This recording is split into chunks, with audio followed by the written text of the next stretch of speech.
Assalamualaikum warahmatullahi wabarakatuh. Ismi Iis Tasbihatul Umaroh. Saya dari kelas PBA 6C. Pada video kali ini, saya akan membahas mengenai tugas-tugas guru pada tahap pra pembelajaran, tahap pelaksanaan pembelajaran, dan tahap pasca pembelajaran. Nah, bagi calon-calon guru harus tahu dulu apa saja aspek atau tahapan-tahapan yang harus ada dalam pembelajaran. Karena salah satu aspek atau tahapan yang paling mempengaruhi keberhasilan dalam pembelajaran adalah kemampuan guru atau kemampuan pengajar atau guru dalam mengelola pembelajaran. Oleh karena itu, kegiatan pembelajaran selain dikembangkan secara sistematis, efektif, dan efisien, perlu juga varian kegiatan untuk menumbuh kembangkan motivasi dan motivasi untuk belajar siswa di sekolah. Langsung kepada pembahasan yang pertama, yaitu mengenai pra pembelajaran. Pendahuluan atau pra pembelajaran sering juga disebut dengan pra-instruksional, yang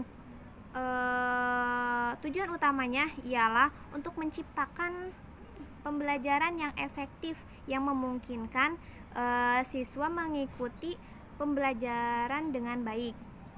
Untuk mengetahui atau memahami lebih jelas mengenai pra pembelajaran, saya membaginya menjadi 2 poin.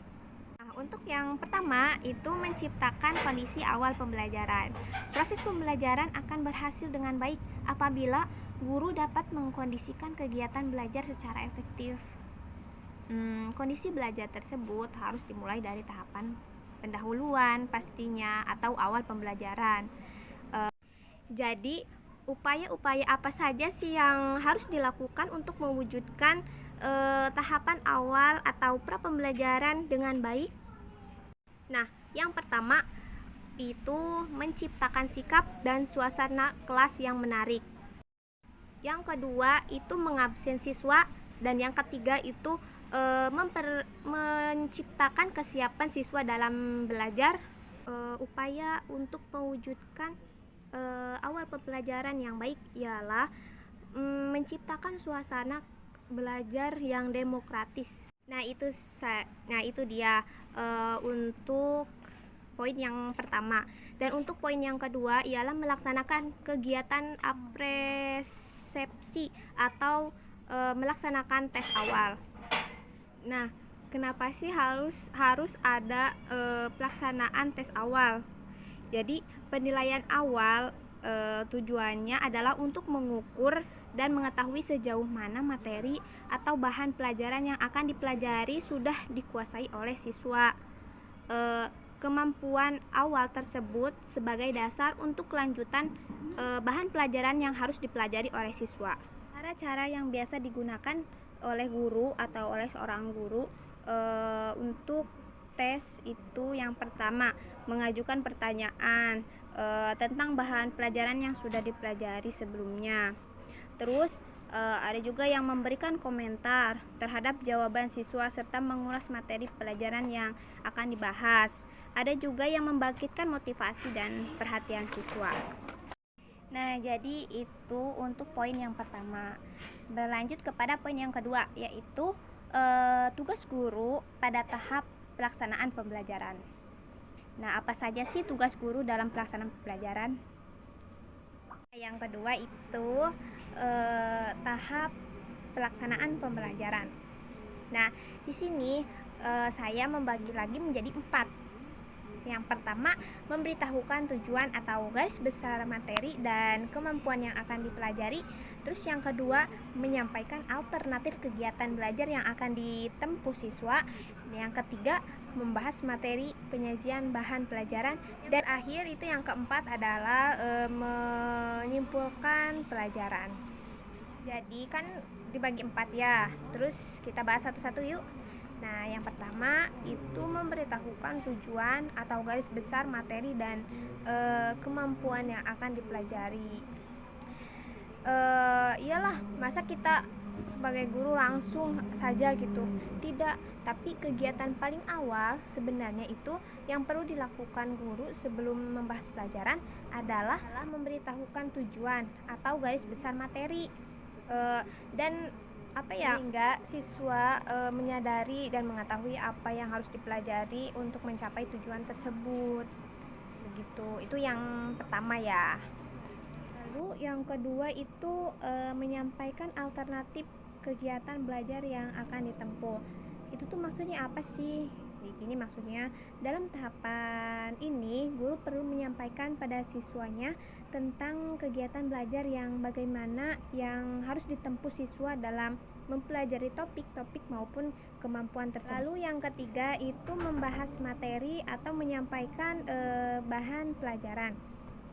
Nah, maksudnya tuh pembahasan atau penyampaian materi pembelajaran harus mengutamakan aktivitas siswa, sehingga dalam prosesnya guru itu lebih banyak berperan sebagai fasilitator dan pembimbing. Nah, yang terakhir itu menyimpulkan pelajaran. Menyimpulkan pelajaran dirumuskan oleh siswa di bawah bimbingan guru. Adapun langkah-langkah atau cara menyimpulkan pelajaran itu singkat, jelas, dan bahasa tulis atau lisan mudah dipahami oleh siswa. Yang C itu kesimpulan tidak keluar dari topik yang telah dibahas, dan yang terakhir itu dapat menggunakan waktu sesingkat mungkin. Itu ini yang kedua. Berlanjut kepada yang ketiga ya, yaitu kegiatan akhir atau pasca pembelajaran.